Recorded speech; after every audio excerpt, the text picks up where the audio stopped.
Good evening, my friends. This is the Grim Flayer. I hope you're doing very well tonight. And how am I doing, you might ask? Well, thank you for asking, very polite. Let me tell you how I'm doing.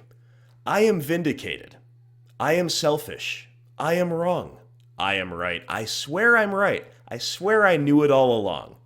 And indeed, my friends, I am vindicated. We're bringing it back to 2004 with that reference, and also with the fact that we'll be able to cast the card Vindicate in Magic's premier format. So big hype for this card. If you understand my 2004 era reference, let me know in the comments below. If not, well, then just get hyped for Vindicate anyway. I do, unironically though, feel vindicated because back in November of last year, I bought a bunch of copies online of Vindicate, especially with this printing, and of various printings of Counterspell, in a stated attempt to meme a healthy and, dare I say, interactive MH2 into existence, so you're welcome for that. No, just kidding.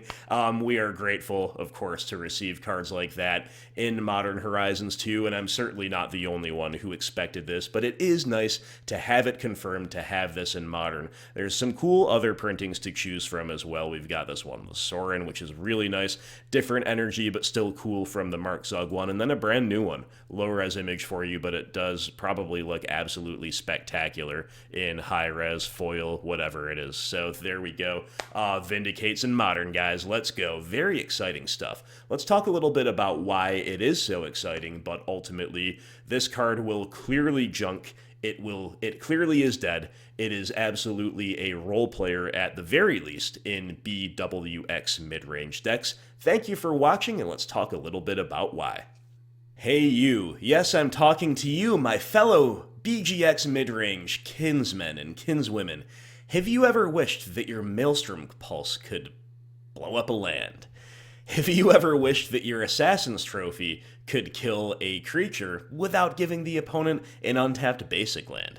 Have you ever wished that your Abrupt Decay could hit high curve opposing threats? Well, wish no more, my friends, because Vindicate can do it all. Vindicate is a 1 gray, 1 white, 1 black, so 3-drop altogether sorcery that reads, destroy target permanent, and as the great Gerard Capuchin said, don't mourn for me, this is my destiny. That's right, it is our destiny to achieve greatness by vindication, and it is our opponent's destiny to become the recipients of our vindication. So that's right, we, unlike Maelstrom Pulse, can target lands with Vindicate, unlike Assassin's Trophy, can 1-for-1 the opponent with no downside, and unlike Abrupt Decay, can tag things as long as they're not indestructible, or hexproof, or protection from black and white, all the way up to the highest echelons of mana value, and that at the end of the day, my friends, is why Vindicate is good. The flexibility of this card. Now, all the cards that we just mentioned are very flexible in very different ways. That's why it's not necessarily cherry-picking to make the somewhat tongue-in-cheek but still real comparisons that I just made, because these cards are known for their flexibility. BGX removal in general is known for its flexibility, but every case that I just made, every example that I just used, is definitely showing that those cards, despite their extreme flexibility, can still be a part of the wrong half of the deck problem, and we can solve that to the most I think to the highest realistic degree by leaning into Vindicate. The best thing that Vindicate does that most other removal spells do not is blow up lands. The flexibility beyond that is very nice, and that's not to be understated. But the fact that this is a spell that kills anything that moves and also blows up a land. It doesn't downgrade a land like Assassin's Trophy. It doesn't whiff on lands like basically every other removal spell under the sun. This is a Stone Rain. This is a Fulminator Mage. This is a Pillage. Take your pick. This card is what we need to have main deckable big mana hate that is not Assassin's Trophy. And Assassin's Trophy is a fabulous card in so many ways, but like I just said, it does feel bad sometimes to point that at a creature. It doesn't really feel bad to point Vindicate at a creature, except maybe if it's a little bit too slow. Now, speaking of slow, that is Vindicate's biggest downfall, my friends. It is slow in every way. It is a 3-drop, and it's a sorcery, two things that are pretty darn slow, and Also, it is a 1-for-1. Now, in the past, I've actually had a heuristic where I said that the bar for a 1-for-1 interactive spell in Modern is almost too high to clear. The big exception, of course, being Fulminator Mage, Pillage, etc., the premier land destruction effects that hopefully have some kind of modality. An example of a card that does not clear my bar whatsoever is Bedevil. Bedevil is a card to this day. I still hear people saying, is this playable? Should we be playing it? When I remember a lot of hype about this card when it first came out. I never thought it was playable. That I recall. I never remember thinking that this was playable, even though it's instant speed, it's very modal, or it's not modal, but it's very flexible in terms of 1-for-1 removal, but at the end of the day, it's not playable. Modern is not slow enough, nor does it reward interaction enough for 1-for-1 removal at that 3-drop slot to really be something that I entertain, but Vindicate is different, again, simply because it blows up land. So despite all the downsides it actually has relative to a card like even Bedevil, much less some of the other cards that are really Modern playable at the moment, the fact that it's blowing up lands is really going to get us far. Now, we do have to account for its slowness, though, and its clunkiness, and the fact that we do trade a little bit of early game power away for that mid-game extreme flexibility. And we're talking about Deadguy, we're talking about Abzan midrange maybe. These are a couple of clunky decks. A card like Stoneforge Mystic can come down on turn 2,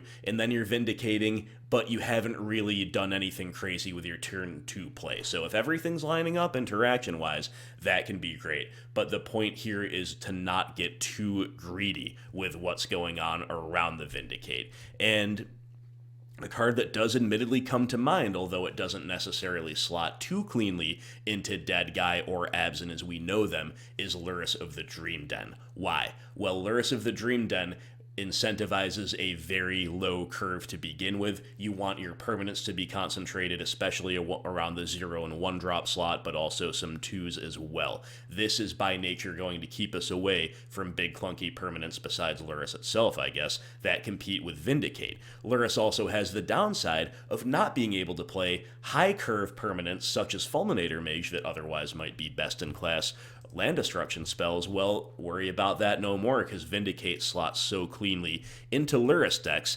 that, assuming the supporting cast is good enough, I could see a main deck Lurrus list where the main deck top end consists of 3 copies of Lurrus of the Dream Den and 3 to 4 copies of Vindicate. And that's it, and that's the top end, and everything else is really low curve threats in interaction. Again, is the supporting cast there to support this in these colors specifically? I don't quite know, but I hope either somebody discovers that shell, or at least the theory conveys to you my overall thoughts on the card.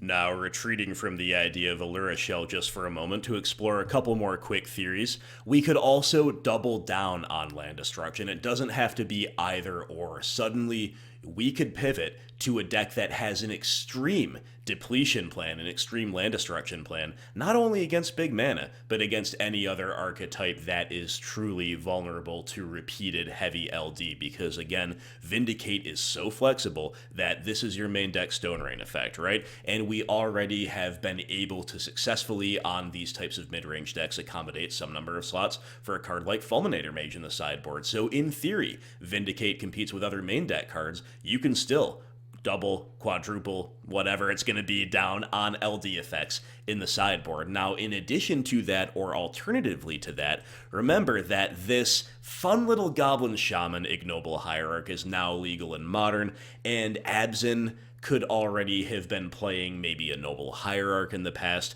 but I think the fact that you can add black off of this mana dork is just more in keeping with mid-range strategies in general. Black is basically never a splash color for any of the decks that we're talking about on this channel, so Ignoble Hierarch, a little bit or a lot of an upgrade depending on your shell for the prospect of a mana dork. And of course, with Ignoble Hierarch, you can in general reduce the clunk issues that we've talked about thus far with Vindicate, and indeed you can just enable turn 2 Vindicate, making it absolute blowout territory if you're talking about going after the opponent's lands, or even talking about just more efficiently 1-for-1ing them, scaling into your late game a little bit earlier. The final thing I'd like to say in terms of theory, my friends, is be careful. Be careful out there, mid-rangers and prowess players and elves players and everything else that I touch on a regular basis, because Esper control was already pretty scary for most of my decks to face, and Esper is getting a lot of the tools that we're talking about here too,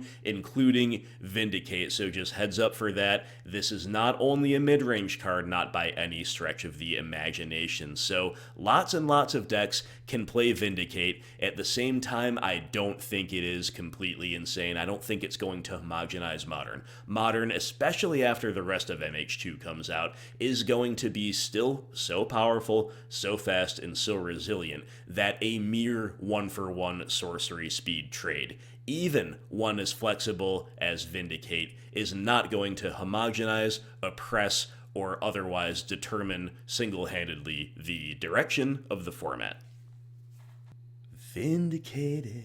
I am selfish, I am Oh, hi. Excuse me, I didn't know you were still there.